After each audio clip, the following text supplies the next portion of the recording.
বন্ধুরা, আমরা সকলেই কম বেশি জানি ৫১ সতীপীঠ সৃষ্টির সেই পৌরাণিক কাহিনী, যেখানে রাজা দক্ষ এটি যজ্ঞের আয়োজন করেছিলেন। যে যজ্ঞের নাম দক্ষ যজ্ঞ। সেই যজ্ঞটা কোথায় হয়েছিল সেই জায়গাটি এই ভিডিওতে আপনাদেরকে দেখাবো। প্লিজ ভিডিও শেষ পর্যন্ত থাকবেন।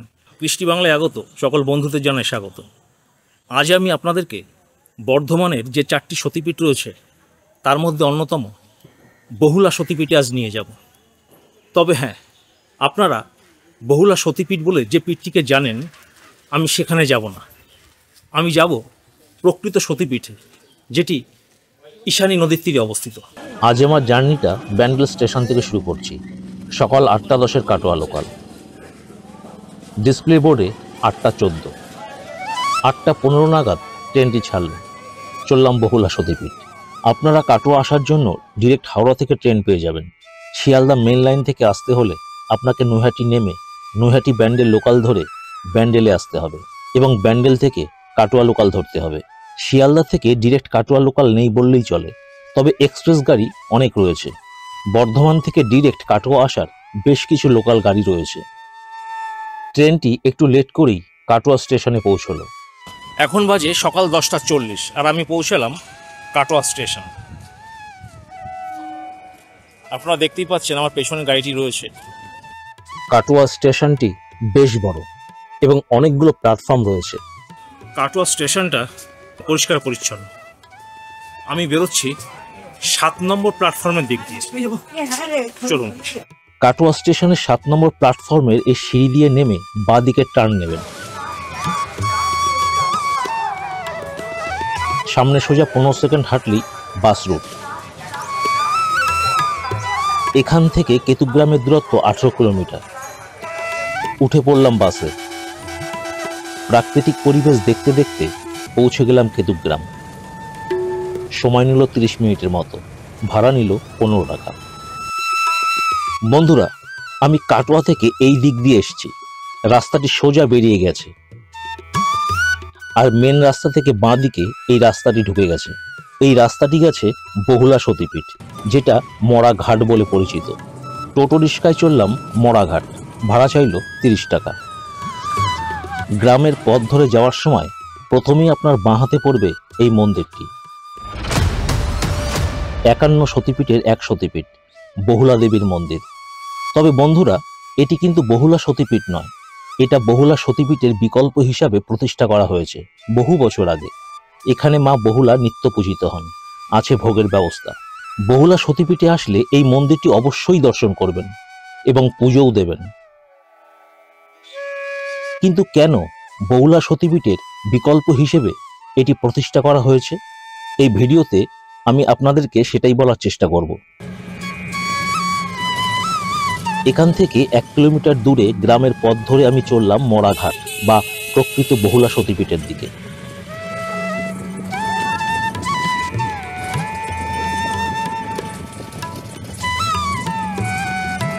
সতীপীঠ মরাঘাট। এই রাস্তাটি পথশ্রী প্রকল্পের অন্তর্গত। জেলার নাম পূর্ব বর্ধমান। গ্রাম পঞ্চায়েত কেতুগ্রাম।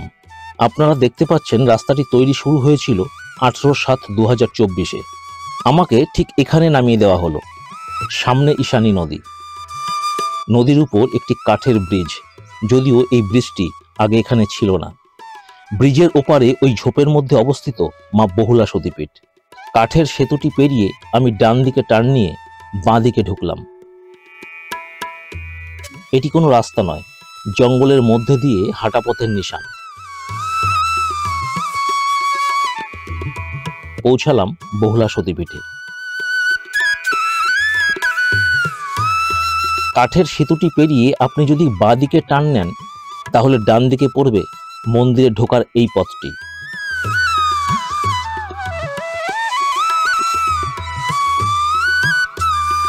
এই জায়গাটির নাম মরাঘাট, কারণ এখানে একসময় শ্মশান ছিল। কথিত আছে কেতুগ্রামে ব্রাহ্মণরা ছিলেন সংখ্যাগরিষ্ঠ। তারা নিম্নবর্ণের মানুষের ছায়া পর্যন্ত মারাতেন না। সেই নিম্নবর্ণের মানুষের সৎকার করা হতো গ্রামের বাইরে এই মরাঘাটে। তাই এই সতীপীঠের আরেক নাম মরাঘাট সতীপীঠ। গর্ভগৃহের ডান দিকে রয়েছে ভোলানাথের অপূর্ব এই মূর্তিটি।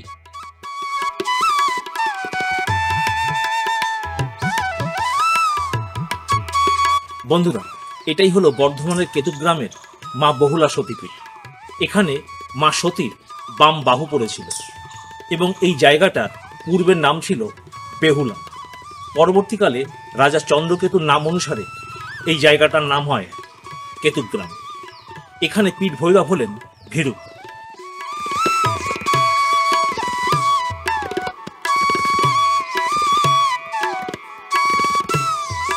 প্রচারের অন্তরালে থাকা এই মন্দিরের অধিষ্ঠাত্রী দেবী মা বহুলাক্ষীকে যে মানুষটি দীর্ঘদিন ধরে সেবা করে চলেছেন, চলুন তার সঙ্গে একবার পরিচয় করি। আমার নাম রামানন্দ ব্রহ্মচারী। আমি এই মরাঘাটের সেবাই ধরুন। আমি এখানে প্রায় 25 বছর আছি।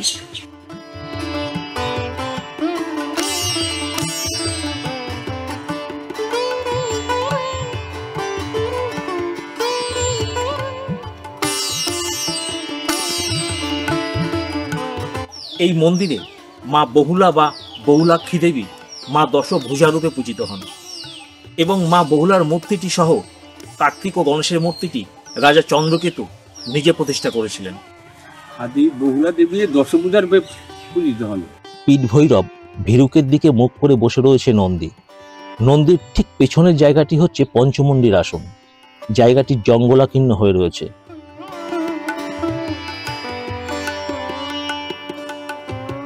দশভুজারূপী মা বহুলা।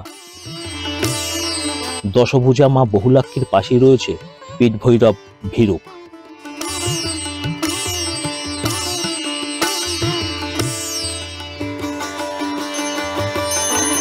চলছে দুপুরে মাকে ভোগ নিবেদনের পর্ব।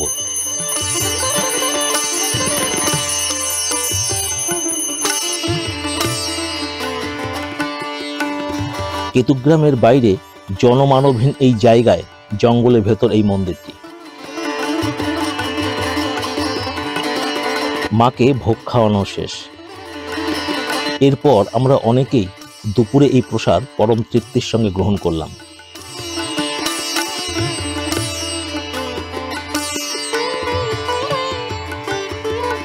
বন্ধুরা, সতীপীঠ হতে গেলে কয়েকটি শর্ত পূরণ করতে হয়।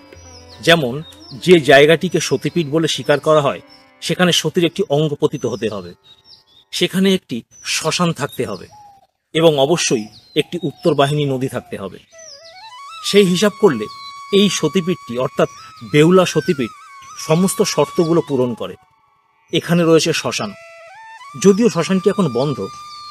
এখানে পীঠতন্ত্র অনুসারে সতীর বাম বাহু পড়েছিল এবং এই সতীপীঠের পাশেই রয়েছে উত্তরবাহিনী ঈশানী নদী। আপনাদেরকে আগেই বলেছি এখানে একটি শ্মশান ছিল, যার জন্যই এই জায়গাটির নাম মরাঘাট। উত্তরবাহিনী ঈশানী নদী।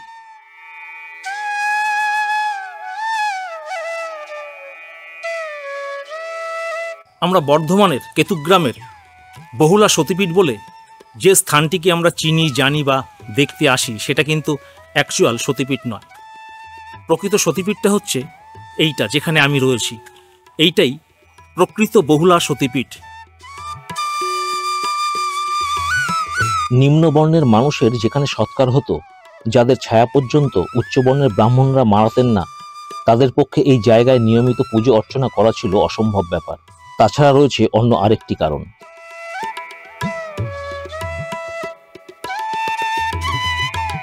বন্ধুরা, আমার পেছনে দেখতে পাচ্ছেন ঈশানী নদী। নদীটি একদমই মজে গেছে, আপনি হেঁটেই পারাপার হতে পারবেন। আর আমি দাঁড়িয়ে রয়েছি ব্রিজের নিচে। বর্ষাকালে দেখা যায় এর অন্য রূপ। এই ব্রিজটি পুরো বর্ষার জলে ডুবে থাকে। দেখুন সেই ছবি। গভীর সমুদ্রে জাহাজের মাস্তুলের মতো দেখা যাচ্ছে সেতুটির দুপাশের রেলিং। চারিদিকে শুধু জল আর জল। যে জায়গাটির উপর দিয়ে নৌকাটি যাচ্ছে সেই জায়গাটির বর্তমান ছবি দেখুন।